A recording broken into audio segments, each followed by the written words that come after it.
அனைவருக்கும் வணக்கம் நண்பர்களே. உங்களுக்கு ஒலிம்பியா ஐஎஸ் அகாடமி சார்பாக பார்த்தீங்கன்னா இலவசமாக தமிழ் கிளாஸும் மேக்ஸ் கிளாஸும் கொடுத்துருக்கோம். அதுபடி ஜிஎஸ் கிளாஸும் கொடுத்துட்டு இருக்கோம். இந்த டாப்பிக்கில் நம்ம என்ன பார்க்க போகிறோம்னா குப்தர்கள் டாபிக் தான் பார்க்க போகிறோம். இந்த குப்தர்கள் டாபிக் பார்க்க முன்னாடி நம்ம டிஎன்பிசி சிலபஸை பற்றி ஒரு வாட்டி இது பார்த்துக்கிறோம். இப்போ பாருங்கள், டிஎன்பிசியில் group 1, group 2, group 2A, group 4க்கு காமனாக பகுதியால் பொது அறிவு டாபிக் இருக்குது. அந்த பொது அறிவு டாப்பிக்கில் பார்த்தீங்கன்னா அழகு 3ல் இந்தியாவின் வரலாறு, பண்பாடு மற்றும் இந்திய தேசிய இயக்கம்னு ஒரு டாபிக் கொடுத்துருக்காங்க. ஓகேங்களா? இந்த டாபிக்ல இருக்கக்கூடிய இந்திய வரலாறு பண்பாடு டாபிக்ல சிந்து சமவெளி நாகரிகம் ஆல்ரெடி நம்ம பார்த்தாச்சு. இந்த கிளாஸ்ல குப்தர்கள் பார்க்க போறோம். இதுக்கான பாடத்திட்டங்கள் தான் இது. ஓகேங்களா? ஃபர்ஸ்ட் சிந்து சமவெளி நாகரிகம், அப்புறம் குப்தர்கள், அப்புறம் டெல்லி சுல்தான்கள், முகலாயர்கள் மற்றும் மராத்தியர்கள், விஜயநகரம் மற்றும் பாம்பே அரசுகளின் காலம், தென்னிந்திய வரலாறு, இதெல்லாம் நமக்கு வந்து இந்திய வரலாறு பண்பாடு தொடர்பாக இருக்கும். நெக்ஸ்ட் பார்த்தீங்கன்னா இந்திய தேசிய இயக்கம் பார்த்தீங்கன்னா தேசிய மறுமலர்ச்சி, இதை பற்றி நம்ம ஆல்ரெடி வந்து நம்ம ப்ரீவியஸ் கிளாஸ்லேயே ஆல்ரெடி இதை பற்றிலாம் நம்ம டிஸ்கஸ் பண்ணோம். சரிங்களா? ஒரு வாட்டி நீங்கள் வேணால் ரீகால் பார்த்துக்கோங்க. இப்போ நம்ம வந்து டேரெக்டாக வந்து கிளாஸுக்குள்ள போயிடலாம். சரிங்களா? சரி வாங்க, இன்னைக்கு கிளாஸில் வந்து குப்தர்கள் பற்றி பார்க்க போகிறோம். சரி பாருங்கள், இப்போ குப்தர்கள் பற்றி பார்க்கறதுக்கு என்ன பண்ணணும்னா நம்ம வந்து ஸ்கூல் புக் சோர்ஸ் தான் ரொம்ப ரொம்ப இம்பார்ட்டன்ட். அப்புறம் தான் அவுட் சோர்ஸ் நம்ம பார்க்கணும். ஃபர்ஸ்ட் நம்ம என்ன பண்ண போறோம்னா ஸ்கூல் புக்கு சோர்ஸை பற்றி தான் நம்ம இப்போ பார்க்க போகிறோம். பாருங்க, சமச்சீர் புக்கு பள்ளி பாட புத்தகத்தில் 6ஆம் வகுப்பு, ஓகேங்களா, டேர்ம் 3னா அது 3வது பருவம்னு சொல்லுவாங்க. அந்த சமூக அறிவியலில் இருக்கக்கூடிய பருவம் 3 அந்த புக் எடுத்து பார்த்தீங்கன்னா நமக்கு வந்து குப்தர்கள் பற்றி இருக்கும். நெக்ஸ்ட் பார்த்தீங்கன்னா 11ஆம் வகுப்பு வரலாறுல நம்மளுக்கு குப்தர்கள் பற்றி கொடுத்துருப்பாங்க. அப்புறம் 11ஆம் வகுப்பு எத்திக்ஸ் புக்கில், சரிங்களா, எத்திக்ஸ் புக்னா இந்தியன் பண்பாடு வரலாறுன்ற மாதிரி ஒரு டாபிக் இருக்கும். அந்த டாப்பிக்கில் போயிட்டு பார்த்தீங்கன்னா நம்மளுக்கு இந்த குப்தர்கள் டாபிக் இருக்கும். இந்த 3 புக்கை ரெஃபர் பண்ணி தான் நம்ம வந்து நோட்ஸ் ரைட் பண்ணியிருக்கோம். அதன்படி தான் இந்த கிளாஸ் போக போகுது. சரிங்களா? சரி வாங்க, ஃபர்ஸ்ட் நம்ம குப்தர்களுக்கு கிளாஸுக்கு போஸ்ட் முன்னாடி என்ன பண்ண போறோம்னா குப்தர்களின் வம்சத்தை பற்றி பார்க்க போறோம். சரி பாருங்க, குப்தர்களின் வம்சம் பாருங்க. ஃபர்ஸ்ட் குப்த வம்சத்தை தோற்றுவித்தாங்கன்னா ஸ்ரீகுப்தர். அதுக்கப்புறம் பார்த்தீங்கன்னா கனோத்கஜா அப்படின்னு சொல்லுவாங்க. அப்புறம் பார்த்தீங்கன்னா முதலாம் சந்திரகுப்தர், ஓகேங்களா, அவருடைய ஒய்ஃப் நேம் பார்த்தீங்கன்னா குமாரதேவி. சரிங்களா? நெக்ஸ்ட் அவருக்கு பின்னாடி அவருடைய சன் வராரு. அவரோட பேர் வந்து சமுத்திரகுப்தர். அவருடைய ஒய்ஃப் பேர் வந்து தத்தாதேவி. சரிங்களா? நெக்ஸ்ட் பார்த்தீங்கன்னா சமுத்திரகுப்தருக்கு அப்புறமா ராமகுப்தர், அப்புறமா சந்திரகுப்தர் 2 பசங்க இருக்காங்க. இவங்க 2 பேருக்கு வந்து வாரிசுமை போர் ஏற்பட்டுச்சு. அந்த வாரிசுமை போர் ஏற்படுறதுல பார்த்தீங்கன்னா சந்திரகுப்தர் வந்து ஜெயிச்சு அரசு கட்டில உட்காந்து ஆட்சி பண்ணுவார். சரிங்களா? இப்போ சமுத்திரகுப்தர், இந்த ராமகுப்தருடைய ஃபர்ஸ்ட் பையன், அவருடைய ஒய்ஃப் வந்து திருவதேவின்னு சொல்லுவாங்க. அதே மாதிரி 2ஆம் சந்திரகுப்தர் இருக்கு. இவருக்கு வந்து 2 மனைவி இருக்காங்க. ஒரு மனைவி பேர் துருவதேவி, இன்னொரு வந்து குபேரங்கா அப்படின்னு சொல்லி 2 மனைவி இருக்காங்க. இப்போ இந்த சந்திரகுப்தருக்கு 2 பசங்க இருக்காங்க, குமாரகுப்தர், அப்புறமா ஒரு பொண்ணு, ஓகேங்களா, பிரபாதேவின்னு ஒரு பொண்ணு இருக்காங்க. ஒரு பையன் வந்து குமாரகுப்தர். சரிங்களா? இந்த குமாரகுப்தருக்கு 2 பசங்க இருக்காங்க, இஸ்கந்தகுப்தர், அவங்களுடைய ஒய்ஃப் வந்து லட்சுமி தேவி. குமாரகுப்தர் பார்த்தீங்கன்னா அவங்களுக்கு 2 ஒய்ஃப் இருக்காங்க, ஆனந்த் தேவி, தேவி. சரிங்களா? இப்போ குமாரகுப்தர், இஸ்கந்தகுப்தர், குருகுப்தர்னு 2 பசங்க இருக்காங்க. அவங்களுடைய ஒய்ஃப், இவங்களுடைய ஒய்ஃப் வந்து லட்சுமி தேவி, இவங்களுடைய ஒய்ஃப் வந்து சந்திரதேவி. சரிங்களா? அப்புறம் குமாரகுப்தருக்கு பசங்க இருக்காங்க, நரசிம்மகுப்தர், அப்புறம் குமாரகுப்தர் 2, அப்புறம் புத்தகுப்தர், கிருஷ்ணகுப்தர், ஹர்ஷகுப்தர், குமாரகுப்தர் 3, விஷ்ணுகுப்தர். சரிங்களா? இதுதான் வந்து குப்த வம்சத்தின் குப்தர்களின் வம்சம் இதுதான். சரிங்களா? ஃபர்ஸ்ட் குப்த வம்சத்தை தோற்றுவித்தார்னா ஸ்ரீகுப்தர் தான். அதுக்கப்புறம் கடோத்கஜர். சரிங்களா? இவங்க வந்து பத்தி பெருசா டீப்பா நமக்கு கிடையாது. இந்த முதலாம் சந்திரகுப்தர் இருக்கிறீங்களா, குமாரதேவி வந்து மேரேஜ் பண்ணிக்கிட்டு அதுக்கப்புறம் தான் என்னுடைய அரசு வந்து பெரிய லெவலில் வந்து டெவலப் ஆகும். சரிங்களா? இந்தியாவில் அதை பற்றி நம்ம பார்ப்போம். சரிங்களா? இப்போ பாருங்க, ஃபர்ஸ்ட் நம்ம வந்து குப்தர்களை பற்றி பார்க்கறதுக்கு முன்னாடி அவங்க வந்து இது எப்படி நம்ம வந்து ஐடென்டிஃபை பண்ணணும், அவங்களுடைய ஹிஸ்ட்ரியெல்லாம் எப்படி நமக்கு கிடைக்குன்னா ஒரு இலக்கிய சான்றுகள் மூலமாகவும், நெக்ஸ்ட் பார்த்தீங்கன்னா நமக்கு வந்து இந்த மாதிரி புத்த சமய இலக்கியங்கள் மூலமாகவும், அதுக்கப்புறம் பார்த்தீங்கன்னா அவங்களுடைய கல்வெட்டு சான்றுகள் மூலமாகவும், அடுத்ததாக பார்த்தீங்கன்னா நமக்கு வேற என்ன நாணய ஆதாரங்கள். சரிங்களா? இந்த மாதிரி வந்து எவிடன்ஸ் வச்சு தான் நம்ம வந்து இவங்களுடைய ஹிஸ்டரியை நம்மளால கிரியேட் பண்ண முடியும். அதன்படி பார்த்தீங்கன்னா நம்ம இப்போ இலக்கிய சான்றுகள் பார்க்க போறோம். இலக்கிய சான்றுகள் பார்க்கும்போது ஃபர்ஸ்ட் வந்து பார்த்தீங்கன்னா நாரதர் அவர் எழுதிய நீதி சாஸ்திரம் அப்படின்ற புக் இருக்கு. அது மூலமா நம்ம புத்தர்களை பற்றி தெரிஞ்சுக்கலாம். நெக்ஸ்ட் விஷ்ணு, பிரகஸ்பதி, காத்தியாயனர், இந்த 3 புலவர்கள் இருக்காங்க. இவங்க எழுதின புக்ஸ் வச்சு நமக்கு தெரிஞ்சுக்கலாம். ஓகேங்களா? இது வந்து விஷ்ணு அப்படின்னு ஒரு புராணமாக கூட இருக்கு. சரிங்களா? அப்புறம் இது வந்து இதை பேஸ் பண்ணி பின்னாடி நம்ம பார்ப்போம். சரிங்களா? நெக்ஸ்ட் ஸ்மிருதிகள், மத்சயா, வாயு, பாகவத புராணங்கள், இதெல்லாம் வந்து புராணங்களா பேஸ் பண்ணி இருக்கு. இந்த புராணங்கள் படித்தா நம்மளுக்கு புத்தர்களை பற்றி நம்ம கொஞ்சம் டீப்பாக தெரிஞ்சுக்க முடியும். நெக்ஸ்ட் பார்த்தீங்கன்னா அரசருக்கு கூறுவது போன்று எழுதப்பட்டுள்ள காமந்தார் எழுதிய நீதிசாரம், அதாவது தர்மசாஸ்திரம்னு சொல்லுவாங்க. இது பொது ஆண்டு முன் 400ல் எழுதியிருக்காங்க இந்த புக்கு. சரிங்களா? இந்த காமந்தார் எழுதிய புக்கு பேர் வந்து நீதிசாரம். இந்த நீதிசாரம் எதை பற்றி சொல்லுதுன்னா கருவூலத்தின் முக்கியத்துவத்தை பற்றி சொல்லுது. சரிங்களா? அந்த மன்னருடைய வருவாய் வருவாய்த்துறை, அதாவது வருவாய் வந்து எப்படியெல்லாம் உங்களுக்கு வந்து கிடைச்சது அப்படின்ட்டு யார் சொல்றாங்கன்னா இந்த காமந்தர் எழுதிய நீதிசாரன்ற புக் மூலமா நம்ம தெரிஞ்சுக்கலாம். நெக்ஸ்ட் பாத்தீங்கன்னா குப்தர்கள் எழுச்சியை பற்றி விசாகதத்தர், இவர் வந்து ஒரு புலவர் தான். காமந்தர் மாதிரி இவரு ஒரு புலவர் விசாகதத்தர். இவர் வந்து 2 புக் எழுதியிருக்காரு. அதாவது என்ன புக்குன்னா தேவி சந்திரகுப்தம், இன்னொன்று முத்ரா ராட்சசம். இந்த 2 புக்கும் பாத்தீங்கன்னா குப்தர்களுடைய எழுச்சியை பத்தி வந்து டீப்பா நமக்கு வந்து தெரியப்படுத்துது. சரிங்களா? ஓகேவா? காமந்தர் எழுதிய நீதிசாரமும் விசாகதத்தர் எழுதிய தேவி சந்திரகுப்தமும் முத்ரா ராட்சசம்ன்ற புக் வந்து ரொம்ப ரொம்ப இம்பார்ட்டண்டா இருக்கு. சரிங்களா? இதுதான் உங்களுடைய இலக்கிய சான்றுல இந்த 2 புக் ரொம்ப ரொம்ப இம்பார்ட்டன்ட். இது வந்து ப்ரீவியஸ் இயர் क्वेश्चनல டிஎன்பிஎஸ்சி கேட்டிருக்காங்க. சரிங்களா? இத பத்தி பாத்துக்கோங்க. நெக்ஸ்ட் பாருங்க. நெக்ஸ்ட் புத்த சமண இலக்கியங்கள். ஓகேங்களா? புத்த இலக்கியங்களும் சமண இலக்கியங்களும் ரொம்ப ரொம்ப இம்பார்ட்டன்ட். நெக்ஸ்ட் வந்து காளிதாசரின் படைப்புகள் வந்து ரொம்ப ரொம்ப இம்பார்ட்டண்டா இருக்கு. 2ஆம் சந்திரகுப்தர் காலத்தில் வருகை, அதாவது 2ஆம் சந்திரகுப்தர்ன்ற ஒரு மன்னர் இருப்பாரு. அந்த டைம்ல வந்து சீன பயணி, அவர் பேர் வந்து பாக்யான். அவர் வந்து வந்துட்டு வந்து அந்த 2ஆம் சந்திரகுப்தர் அவையில இருந்து நம்ம இந்தியாவை பத்தி வந்து ஒரு குறிப்புகள் எழுதியிருப்பாரு. அது மூலமா நம்ம புத்தருடைய பேரரசை பத்தி நம்ம நல்லா டீப்பா தெரிஞ்சுக்க முடியும். சரிங்களா? சரி, இப்போ வந்து நம்ம இலக்கிய சான்றுகள் பார்த்தாச்சு. இப்போ நம்ம பார்க்க போறது பார்த்தீங்கன்னா கல்வெட்டு சான்று. சரிங்களா? இப்போ ரொம்ப ரொம்ப இம்பார்ட்டன்ட் எதுனா மெக்ரோலியில் இருக்கக்கூடிய இரும்புத்தூண் கல்வெட்டு ரொம்ப ரொம்ப இம்பார்ட்டன்ட். இந்த இரும்புத்தூண் மெக்ரோலியில் இருக்கக்கூடிய இரும்புத்தூண் கல்வெட்டு யாரை பத்தி சொல்லுதுன்னா 1ஆம் சந்திரகுப்தர் சாதனை வந்து சொல்லுது. சரிங்களா? 1ஆம் சந்திரகுப்தர் சாதனை பத்தி கூறும் கல்வெட்டு எதுனா மெக்ரோலி இரும்புத்தூண் கல்வெட்டு ரொம்ப ரொம்ப இம்பார்ட்டன்ட். சரிங்களா? நெக்ஸ்ட் பாத்தீங்கன்னா அலகாபாத் தூண் கல்வெட்டு இருக்கு. அதுக்கு அலகாபாத்துக்கு கிரியாவை அப்படின்னு ஒரு புது பேர் வச்சிருக்காங்க.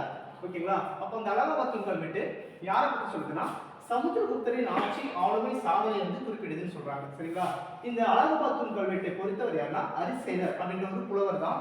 இவர் வந்து 33 வரியில நம்ம சமுத்திரகுப்தரை பத்தி, அவருடைய ஆட்சியை பத்தி, ஆளுமையை பத்தி, சாதனை பத்தி வந்து எழுதியிருக்காரு. சரிங்களா? என்ன வரி வடிவத்தில் எழுதியிருக்காருன்னா நாகரிக வரி வடிவத்துல சமஸ்கிருதத்துல எழுதியிருக்காரு. சரிங்களா? யார் எழுதியிருக்காரு? அரிசேனர். யாரை பத்தி எழுதியிருக்காரு? சமுத்திரகுப்தரை பத்தி. சரிங்களா? இந்த தூண் கல்வெட்டுனா அலகாபாத் தூண் கல்வெட்டு. ஓகேங்களா? ரொம்ப ரொம்ப இம்பார்ட்டன்ட். அதே மாதிரி 1ஆம் சந்திரகுப்தர் இருக்குது மெக்ரோலி இரும்பு தூண் கல்வெட்டு. சரிங்களா? ரொம்ப ரொம்ப இம்பார்ட்டன்ட். பார்த்துக்கோங்க ஒரு வாட்டி. சரிங்களா? நோட்ஸ் எடுக்கிறவங்க எடுத்துக்கோங்க. நெக்ஸ்ட் பாருங்க. நெக்ஸ்ட் வேற என்ன இருக்குன்னா உதயகிரி குகை கல்வெட்டு, மதுரா பாறை கல்வெட்டு, காஞ்சி பாறை கல்வெட்டு, இதெல்லாம் பாத்தீங்கன்னா 2ஆம் சந்திரகுப்தரை பத்தி குறிப்பிடுது. பார்த்துக்கோங்க. உதயகிரி எங்க இருக்குன்னா ஒடிஷா மாவட்டத்தில் இருக்கு. சரிங்களா? உதயகிரி எங்க இருக்குன்னா ஒடிஷால இருக்கு. அதே மாதிரி மதுரா, சாஞ்சி எங்க இருக்குன்னா மத்திய பிரதேஷ்ல இருக்கு. சரிங்களா? மத்திய பிரதேஷ்ல இருக்கு. மெக்ரோலி, அலகாபாத், இதெல்லாம் உங்களுக்கு வந்து தெரிஞ்சா வந்து கமெண்ட்ல தெரியப்படுத்துங்க. சரிங்களா? இல்லைன்னா நான் அடுத்த கிளாஸ்ல வந்து இதை பத்தி நான் சொல்றேன். இது வந்து இதெல்லாம் எங்க இருக்குன்னு அடுத்த கிளாஸ் உங்களுக்கு சொல்றேன். நெக்ஸ்ட் பாருங்க. உதயகிரி குகை கல்வெட்டு, மதுரா பாறை கல்வெட்டு, காஞ்சி பாறை கல்வெட்டு, இது எல்லாமே வந்து 2ஆம் சந்திரகுப்தரை பத்தி நம்மளுக்கு குறிப்பிடுது. நெக்ஸ்ட் பாருங்க. பிதாரிக்கும் கல்வெட்டு இஸ்கந்தகுப்தர் பற்றி குறிப்பிடுது. இதெல்லாமே மன்னர் தான். ஓகேங்களா? 2ஆம் சந்திரகுப்தர் ரொம்ப ரொம்ப இம்பார்ட்டன்ட் மன்னர். அதுக்கப்புறம் வந்து இஸ்கந்தகுப்தரும் ரொம்ப ரொம்ப இம்பார்ட்டன்ட் மன்னர். இவங்களை பத்தி எல்லாம் குறிப்பிடும் கல்வெட்டுகள் வந்து நம்மளுக்கு ப்ரீவியஸ் இயர் क्वेश्चनல டிஎன்பிஎஸ்சி கேட்டிருக்காங்க. இது ரொம்ப ரொம்ப இம்பார்ட்டன்ட்னா பார்த்து வச்சுக்கோங்க. ஃபர்ஸ்ட் பாருங்க, நம்ம வந்து பார்க்கிறது மெக்ரோலி இரும்புத்தூண் கல்வெட்டுனா 1ஆம் சந்திரகுப்தர், அலகாபாத் தூண் கல்வெட்டுனா சமுத்திரகுப்தர். நெக்ஸ்ட் பாத்தீங்கன்னா உதயகிரி குகை கல்வெட்டு, மதுரா பாறை கல்வெட்டு, காஞ்சி பாறை கல்வெட்டு யாரை பத்தி சொல்லுதுன்னா 2ஆம் சந்திரகுப்தரை பத்தி சொல்லுது. நெக்ஸ்ட் பிதாரிக்கும் கல்வெட்டு யாரை பத்தி சொல்லுதுன்னா இஸ்கந்தகுப்தரை பத்தி சொல்லுது. சரிங்களா? ஓகே. நெக்ஸ்ட் பாருங்க. நாணய ஆதாரங்கள். இப்போ இந்த காயின் சர்க்குலேஷன்ல, அதாவது நாணயம் இருக்குன்னா அதுல வந்து அவங்களுடைய உருவங்கள், பட்டங்கள், சடங்குகள், அவங்க எந்த மாதிரி சடங்குகள்லாம் பண்ணாங்களோ அதெல்லாம் வந்து பாத்தீங்கன்னா அந்த அவங்க ரிலீஸ் பண்ண காயின்ல வந்து அது மாதிரி இருக்கும். சரிங்களா? அவங்களுடைய ஷேப்ஸ் எல்லாம் இருக்கும். உருவங்கள், பட்டங்கள், சடங்குலாம் இருக்கும். சரிங்களா? இதை பத்தி பின்னாடி பார்ப்போம். இப்போ வாங்க நெக்ஸ்ட் குப்த வம்சத்தின் தோட்டத்தை பத்தி பார்ப்போம். சரிங்களா? இதுவரையும் உங்களுக்கு கிளாஸ் புரிஞ்சிருக்குன்னு நினைக்கிறேன். ஒரு வாட்டி ரீகால் பண்ணிக்கலாம். சரிங்களா? அப்பதான் மறக்காம இருக்கும். ஒரே நிமிஷம். இப்போ பாருங்க, நம்ம வந்து குப்த வம்சங்கள் பார்த்தோம். ஸ்ரீகுப்தர், கடோத்கஜர், சந்திரகுப்தர், சமுத்திரகுப்தர், அவங்க 2 பசங்க ராமகுப்தர், அப்புறம் 2ஆம் சந்திரகுப்தர். 2ஆம் சந்திரகுப்தருக்கும் ராமகுப்தருக்கும் வாரிசுமை போர் ஏற்பட்டுச்சு. வாரிசுமை போர்ல 2ஆம் சந்திரகுப்தர் வந்து வின் பண்ணிடுவாரு. அவருக்கு 2 பசங்க இருக்காங்க. குமாரகுப்தர், ஒரு பொண்ணு பிரபாதேவி. குமாரகுப்தருக்கு இஸ்கந்தகுப்தர், ஒரு பையன் குருகுப்தர் இருக்காங்க. இஸ்கந்தகுப்தருடைய பையன் வந்து நரசிம்மகுப்தர். அப்புறம் குமாரகுப்தர் 2, புத்தகுப்தர், கிருஷ்ணகுப்தர், ஹர்ஷகுப்தர், குமாரகுப்தர் 3, விஷ்ணுகுப்தர்னு சொல்லிட்டு வருது. சரிங்களா? இவர் வந்து விஷ்ணுகுப்தர் வந்து அரசியல பாத்தீங்கன்னா இவங்க எல்லாம் பாத்தீங்கன்னா இந்த 1ஆம் சந்திரகுப்தர் ஒரு பேரரசரா உருவாயிட்டு ஃபைனலா இந்த விஷ்ணுகுப்தர் வந்து சாதாரண அரசரா முடிவாங்க. சரிங்களா? இதை பத்தி நம்ம பார்ப்போம் பின்னாடி. சரிங்களா? சரி, ஒரு வாட்டி ரீகால் பண்ணிக்கலாம். இந்த 2 புக் ரொம்ப ரொம்ப இம்பார்ட்டன்ட். காமந்தர் எழுதிய நீதிசாரம், இது வந்து அரசின் கருவூலத்தை பத்தி சொல்லக்கூடிய புக்கா இருக்கு. குப்தருடைய எழுச்சியை பத்தி வந்து விசாகதத்தர் 2 புக் எழுதியிருக்காரு. ஒன்னு தேவி சந்திரகுப்தம், இன்னொன்னு முத்ரா ராட்சசம். சரிங்களா? நெக்ஸ்ட் வந்து அந்த 2ஆம் சந்திரகுப்தர் அவைக்கு வருகை தந்த சீன பயணி வாகியா, இவருடைய குறிப்பு ரொம்ப ரொம்ப இம்பார்ட்டன்ட். அப்புறம் கல்வெட்டு சான்றிதழ் பார்த்தோம். மெதுரோடு இரும்பு தூண் கல்வெட்டு யாரை பத்தி சொல்லுதுன்னா 1ஆம் சந்திரகுப்தரை பத்தி சொல்லுது. அலகாபாத் தூண் கல்வெட்டு யாரை பத்தி சொல்லுதுன்னா சமுத்திரகுப்தரை பத்தி சொல்லுது. அது எழுதினது யாருன்னா அரிசேனர். 33 வரிகள் எந்த இதில் எழுதியிருப்பாருன்னா மொழினா சமஸ்கிருதத்துல நாகரிக வடிவத்தில் எழுதியிருப்பாரு. நெக்ஸ்ட் பாத்தீங்கன்னா உதயகிரி குகை கல்வெட்டும் மதுரா பாறை கல்வெட்டும், அப்புறமா வந்து சாஞ்சி பாறை கல்வெட்டு, இதெல்லாம் யாரை பத்தி சொல்லுதுன்னா 2ஆம் சந்திரகுப்தரை பத்தி சொல்லுது. அப்புறம் பிதாரிக்கன் கல்வெட்டு யாரை பத்தி சொல்லுதுன்னா இஸ்கந்தர் பத்தி சொல்லுது. சரிங்களா? நெக்ஸ்ட் பாத்தீங்கன்னா நாணய ஆதாரங்கள், அவருடைய உருவங்கள், பட்டங்கள், சடங்குகளை பத்தி எல்லாம் பார்த்தாச்சு. சரியா? சரி வாங்க இப்போ நம்ம பார்க்க போறது என்னன்னா புத்தர் வம்சத்தின் தோற்றத்தை பத்தி பார்க்க போறோம். சரி பாருங்க, இதுதான் ரொம்ப ரொம்ப இம்பார்ட்டன்ட், நோட் பண்ணிக்கோங்க. ஃபர்ஸ்ட் இந்த புத்த வம்சத்தை தோற்றுவித்தார் யாருன்னா ஸ்ரீகுப்தர் தான். அவருடைய காலம் பாத்தீங்கன்னா கிமு 240 இருந்து 280 வரையும். இவர் தான் முதல் அரசர் அப்படின்னு சொல்றாங்க. இவருக்கு ஒரு பட்டம் கொடுத்திருக்காங்க, மகாராஜா அப்படின்ற ஒரு பட்டம் வந்து வாங்கியிருக்காரு. சரிங்களா? போதுமானது. இவரை பத்தி நம்மளுக்கு வந்து பெருசா வந்து டீடைல்ஸ் கிடையாது. ஏன்னா வந்து இவர் வந்து ஆரம்பிச்சிருக்காரு இந்த புத்த வம்சத்தை, அதனால இவரை பத்தி பெருசா வந்து டீப்பா நமக்கு கிடைக்கல. நெக்ஸ்ட் பாத்தீங்கன்னா கடோத் கஜர் அப்படின்னு சொல்றாங்க. இவர் கிமு 280 இருந்து 312 வரை ஆட்சி 319 வரை ஆட்சி பண்ணியிருக்காரு. இவருக்கு வந்து பட்டம் கொடுத்திருக்காங்க. என்ன பட்டம்னா மகாராஜா அப்படின்ற பட்டம் கொடுத்திருக்காங்க. ஸ்ரீகுப்தருக்கும் அதே பட்டம், கடோத் கஜருக்கும் அதே பட்டம் கொடுத்திருக்காங்க.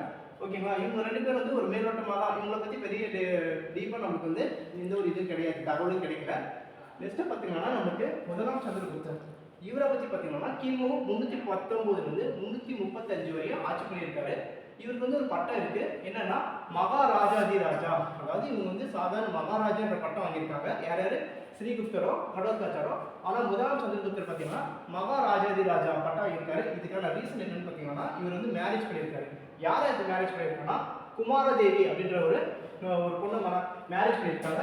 இந்த குமாரதேவி வந்து பாத்தீங்கன்னா இந்த கனசங்கா ஃபேமிலியை சேர்ந்தவங்க. சரிங்களா? இந்த கனசங்கான்ற ஃபேமிலி வந்து பாத்தீங்கன்னா இந்த கங்கைக்கும் இந்த நேபாள தெராய் என்ற பகுதிக்கும் இடைப்பட்ட இடத்துல ஒரு மிகப்பெரிய ஒரு நல்ல ஸ்ட்ராங் ஆட்சி பண்ணியிருந்த ஒரு வம்சம் தான் கனசங்கா.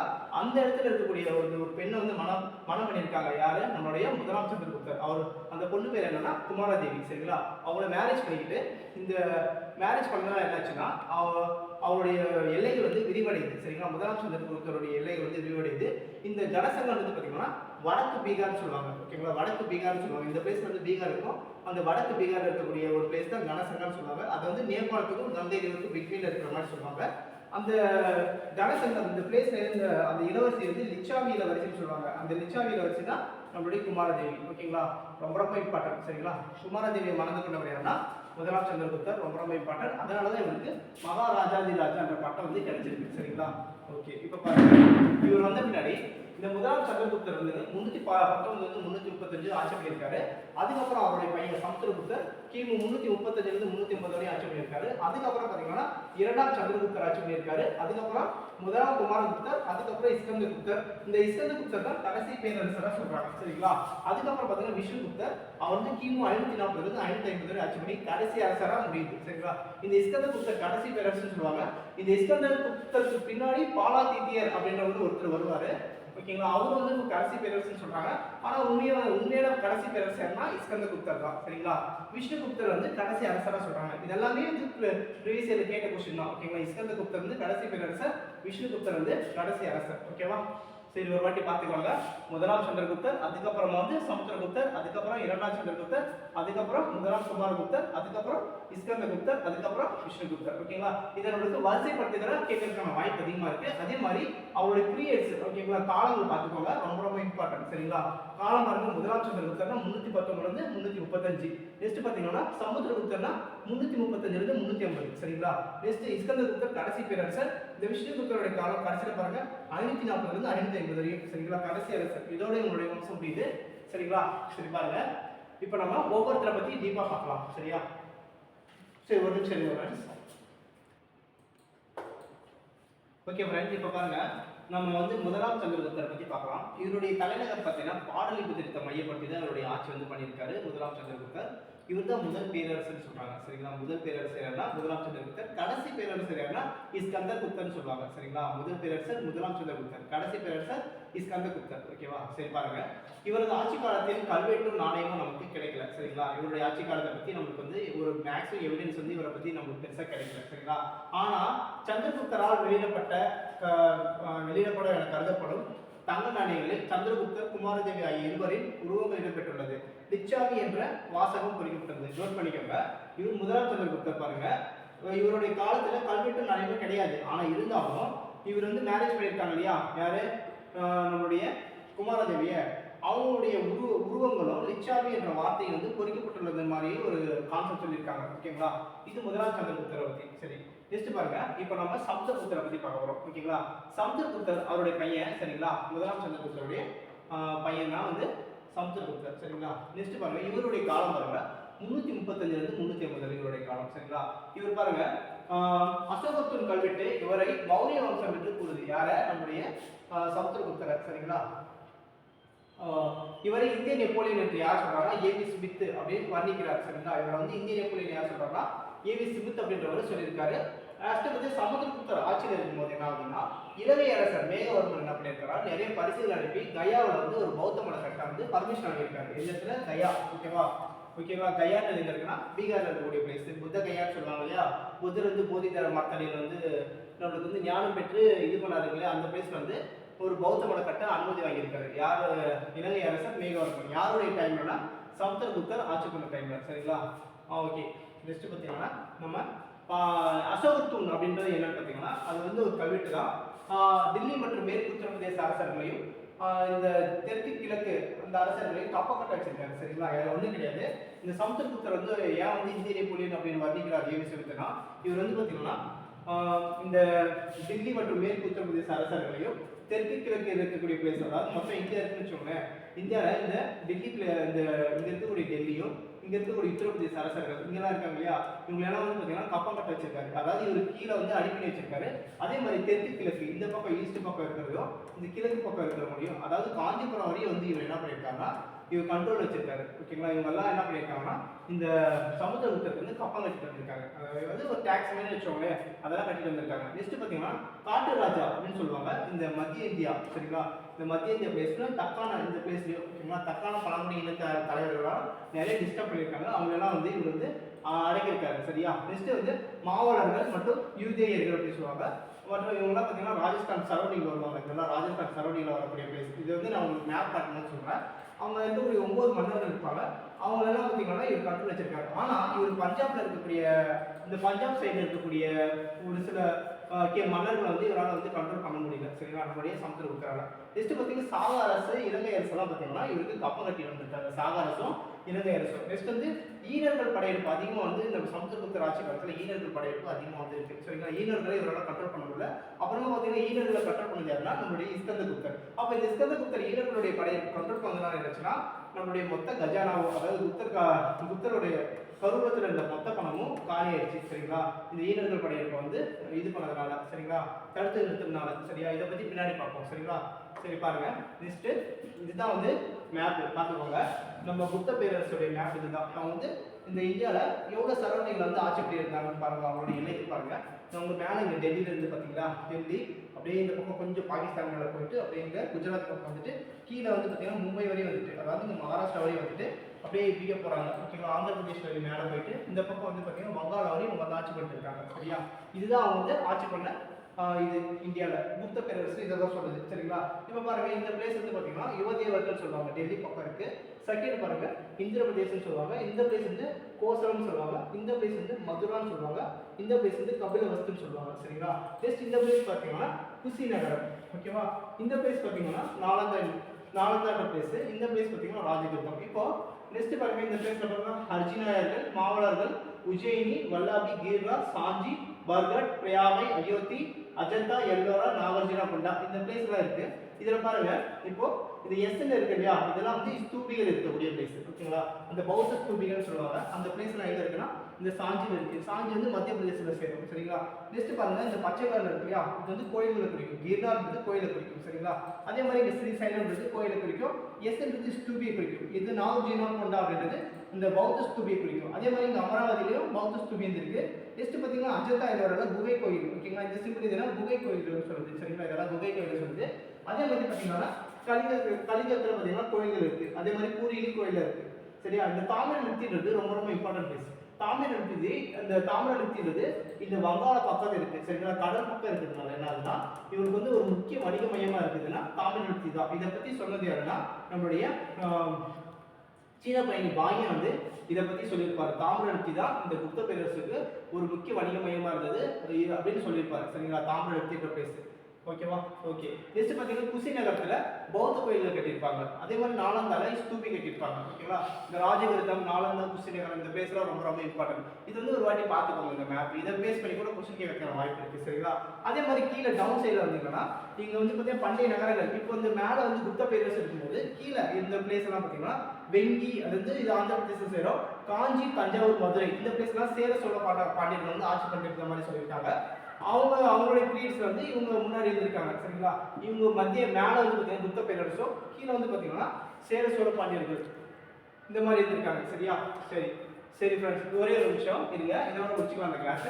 நெக்ஸ்ட் பார்த்தீங்கன்னா இந்த நம்ம சமுத்திரகுப்தர் வந்து அஸ்வமேத யாகம் நடத்திருக்காரு. அதாவது அஸ்வமேத யாகம் யார் நடத்துறாருன்னா 100 அரசர்கள் வெற்றி பெற்ற நினைவாக அதை வந்து நடத்துவாரு. அப்படின்னா குதிரையை வந்து பலியிடாக நடத்தும். அஸ்வமேத யாகம்னா குதிரை பலின்னு சொல்லுவாங்க. 100 அரசர்கள் வெற்றி பண்ணா அந்த மாதிரி பண்ணுவாங்க. இவர் வந்து சமுத்திரகுப்தர் வந்து ஒரு நிறைய புலவர்கள் ஆதரிப்பாரு. அதுல முக்கியமான புலவர்கள்னா அவர் ஆதரிச்ச புலவர் வந்து அரிசேனரும் வசுபந்துன்றவர். ஓகேங்களா? இந்த அரிசேனர் வந்து ஒரு சமஸ்கிருத அறிஞர், அதாவது ஒரு சமஸ்கிருத புலவர். ஓகேங்களா? அதே மாதிரி பார்த்தீங்கன்னா வசுபந்த் வந்து ஒரு புத்த அறிஞர். சரியா? இந்த அரிசேனர் இருக்காரு இல்லையா, அரிசேனர் என்ன பண்ணிருப்பாங்கன்னா பிரியாவை, அதாவது மெய்கீர்த்தி, அதாவது பிரகஸ்தின்னு சொல்லுவாங்க. அலகாபாத் கல்வெட்டுல யாரை பத்தி சொல்லியிருப்பாரு புகழ்ந்து? அதாவது இந்த மெய்கீர்த்தி அப்படின்றது என்னன்னா ஒருவரை பாராட்டி புகழ்வதுன்றது ஒரு அர்த்தம். சரிங்களா? இது மெய்கீர்த்தியை பத்தி நீங்க தமிழ்ல வந்து படிச்சிருப்பீங்க. சரிங்களா? மெய்கீர்த்தியை பத்தி. சரிங்களா? இப்போ வந்து இந்த அரிசேனர் வந்து பாத்தீங்கன்னா ஒரே நிமிஷம் இருங்க, நம்ம வந்து அரிசேனர் பத்தி பார்த்தோமா? இங்க அரிசேனர் என்ன பண்ணிருப்பாங்கன்னா இந்த சமுத்திரகுப்தரோட ஆட்சி ஆளுமை சாதனை பத்தி அரிசேனர் வந்து 33 வரியில படிச்சிருப்பாரு. சரியா? 33 வரியில படிச்சிருப்பாரு. அதை பத்தி தான் இங்க வந்து கொடுத்துருக்காங்க. சரிங்களா? இது நம்ம பார்க்க போறது இப்போ சமுத்திரகுப்தர் தானே, அதனால இந்த இடத்துல வந்து அதை மென்ஷன் பண்ணியிருக்காங்க. நெக்ஸ்ட் சமுத்திரகுப்தர் வந்து பாத்தீங்கன்னா என்ன பண்ணியிருப்பாருன்னா வைணவத்தை தீவிரமா ஃபாலோ பண்ணியிருக்காரு. யாரு? நம்மளுடைய சமுத்திரகுப்தர் வந்து வைணவத்தை தீவிரமா பாருங்க. ஓகேங்களா? நெக்ஸ்ட் வந்து பாத்தீங்கன்னா வட இந்தியாவில் 9 மன்னர்களையும் தென்னிந்தியாவில் 12 மன்னர்களையும் இவர் வந்து வெற்றி பெற்றிருக்காரு. அது ரொம்ப ரொம்ப இம்பார்ட்டன்ட் மன்னர்கள். ஓகேங்களா? வட இந்தியாவில் 9 மன்னர்களையும் தென்னிந்தியாவில் 12 மன்னர்களையும் வெற்றி பெற்றிருக்காரு. அது இல்லாமல் இவருக்கு வந்து ஒரு பட்டம் இருக்கு, கவிராஜா என்ற பட்டம் வந்து இவருக்கு இருக்கு. சரிங்களா? என்ன ரீசன்னா கவிராஜா என்ற பட்டம் இருக்கு, அவர் ரிலீஸ் பண்ண காயின்ல அவர் வந்து வீணை வாசிக்கிற மாதிரி ஒரு இது இருக்கிறதுனால என்ன பண்ணிருக்காங்கன்னா இவருக்கு கவிராஜா என்ற பட்டம் வச்சிருக்காங்க. கவினா தமிழ்ல இசைன்னு அர்த்தம். சரிங்களா? ஓகேவா? அதனால வந்து இவருக்கு கவிராஜா என்ற பட்டம் கொடுத்துருக்காங்க. சரிங்களா? சரி ஃப்ரெண்ட்ஸ், நெக்ஸ்ட் பத்தி 2ஆம் சந்திரகுப்தர், இதை பத்தி நம்ம வந்து அடுத்த கிளாஸ் வந்து டீப்பா பார்க்கலாம். இதோட இந்த கிளாஸை முடிச்சுக்கலாம் ஃப்ரெண்ட்ஸ். உங்களுக்கு இந்த வீடியோ பிடிச்சிருந்தா உங்க ஃப்ரெண்ட்ஸுக்கு ஷேர் பண்ணுங்க, சப்ஸ்கிரைப் பண்ணுங்க. சரிங்களா? Thank you friends.